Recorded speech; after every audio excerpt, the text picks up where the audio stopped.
Hello বন্ধুরা, তো দেখো কালকে তো এমনি প্রচুর ঝড় হয়েছে আর বৃষ্টিও হচ্ছে। এখন এখন তো কাল বৈশাখী, আর বৈশাখ মাসে না, বৈশাখ মাসের আগেই চলে এসছে। তো পেঁয়াজগুলোর অবস্থা খারাপ হয়ে গেছে, মানে বৃষ্টিতে পুরো দুদিন টানা বৃষ্টি হয়েছে, আবার আজকেও মনে হচ্ছে বৃষ্টি হবে। তো পেঁয়াজগুলো তুলে নেব।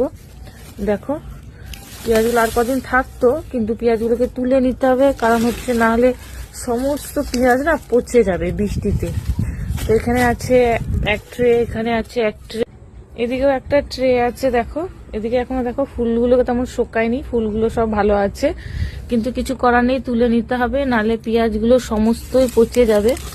দেখতেই পাচ্ছ এক একটা সাইজ কি বড় হয়েছে, আবার এক একটা একদম ছোট ছোটও আছে, কারণ ওগুলো আরেকটু থাকতো, কিন্তু বৃষ্টিতে না পেঁয়াজ থাকে না, পচে যায়। আর এখানেও একটা ট্রে আছে, তো সমস্ত পেঁয়াজগুলো তুলে নেব।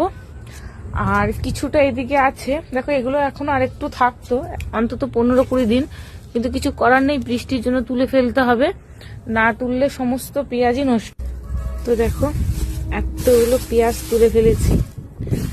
আর দেখো, তো এগুলোকে কাটবো, কেটে গোছাবো, তারপর আসছি আবার। দেখো তো দেখো এখানে কেটে নিয়েছি সমস্ত কিছু, এবার এগুলোকে রোদে দিয়ে কদিন শুকিয়ে নেব, তারপরে রেডি খাওয়ার জন্য।